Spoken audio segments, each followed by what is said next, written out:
Bueno, les voy a hacer una pequeña explicación de lo que se encontrarán en los circuitos online de las prácticas de medidas eléctricas. Bueno, pues acceden a los distintos circuitos mediante los enlaces que aparecen en el guión de prácticas. Les aparecerá en algún momento de que un cartel que tienen que pinchar donde dicen Open Anyway, es decir, que abran el circuito aunque no tengan cuenta dentro de este programa de simulación. Entonces, bueno, una vez que ya estén dentro del circuito, pues le va a aparecer algo parecido a lo que tenemos aquí. Este, como era el primero de los circuitos que tienen en el guión, que es el de las resistencias en serie, pues les aparece una explicación aquí de qué instrumentos de medición se van a encontrar. Después de esa explicación ya no aparecen en los otros circuitos. De todas formas, este circuito evidentemente lo van a montar en el laboratorio, es decir, que no van a necesitar acceder a esta simulación, pero sin embargo, mediante esta simulación le voy a explicar el funcionamiento de esta práctica en concreto. Entonces, lo primero siempre es tener en cuenta qué elementos nosotros tenemos en el circuito. Entonces tenemos una fuente de corriente alterna, en este caso una señal sinusoidal, donde el voltaje que les aparece aquí es el voltaje pico, es decir, la amplitud de esa señal sinusoidal. Recuérdense que hay una relación entre el voltaje pico y el voltaje RMS o voltaje eficaz, de forma tal que este valor de voltaje pico se ha cogido ahí para que me dé esta fuente un voltaje eficaz de 10 voltios, que es lo que les piden, por ejemplo, en la práctica de laboratorio. Entonces, vamos a olvidarnos ahora de los instrumentos de medición que tenemos colocados en el circuito, que van a ser amperímetros y voltímetros. Por ejemplo, este es un amperímetro, este es un voltímetro. Vamos a olvidarnos ahora de ellos y vamos a ver los elementos que hay. Entonces, como es resistencias en serie, lo que hay conectadas son dos resistencias. Fíjense que aquí no hay nada más que un cable. Y entonces tenemos una primera resistencia de 100 ohmios y seguida en serie tenemos otra resistencia de 470 ohmios. Por aquí no hay nada más, aparece la tierra del circuito y cerramos el circuito con el otro extremo de la fuente. Entonces, nosotros necesitamos medir la caída de potencial en la resistencia R1, la caída de potencial en la resistencia R2 y el voltaje total. Entonces, la ventaja que tenemos aquí en la simulación es que no escatimamos en instrumentos de medición, es decir, ponemos cuantos voltímetros o cuantos amperímetros querramos.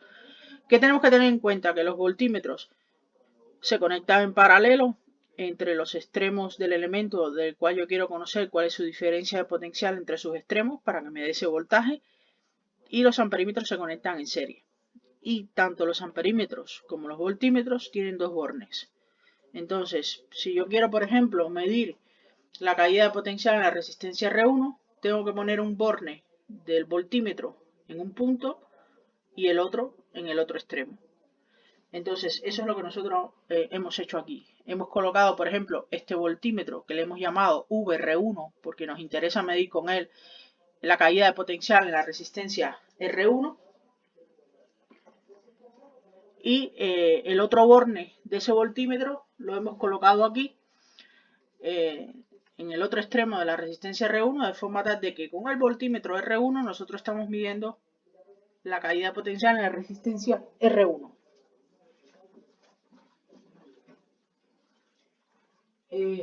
Lo otro que nos interesa es medir la caída de potencial en la resistencia R2. Pues para eso cogemos otro voltímetro, es decir, este voltímetro VR2 que aparece aquí,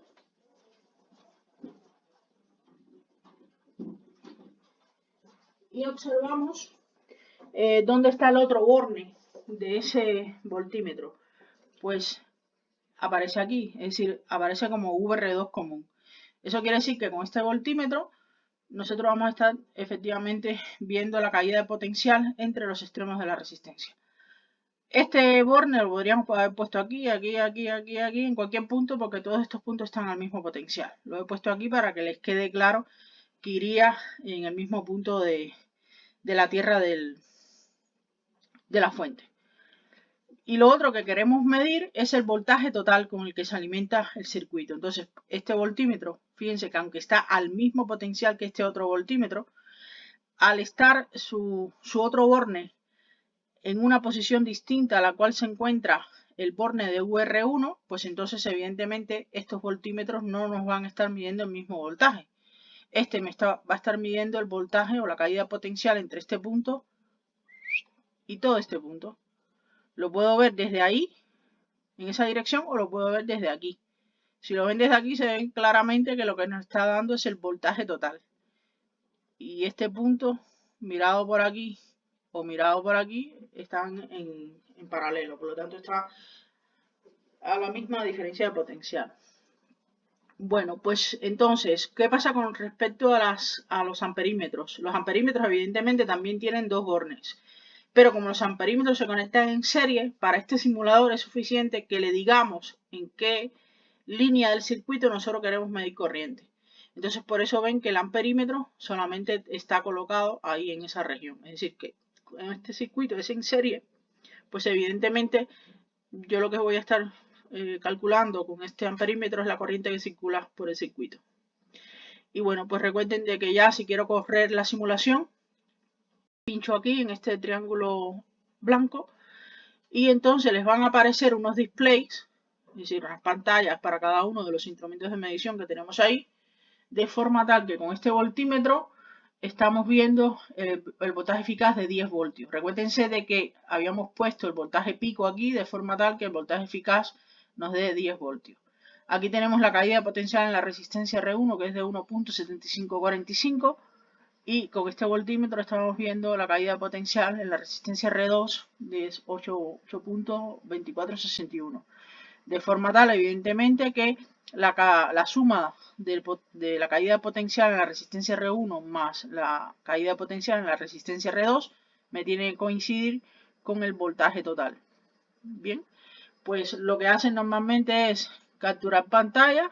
Una vez que detengan o paren la simulación, capturan pantalla para que les aparezca en el informe de la práctica este esquema, y a partir de los valores de RMS de los distintos instrumentos, tanto de la corriente como del voltaje, pues hacen los cálculos convenientes que se les pida en el guión. Y bueno, con eso sería suficiente para hacer todas el análisis de los circuitos que tienen en la práctica de medidas eléctricas. Y bueno, pues hasta aquí el vídeo.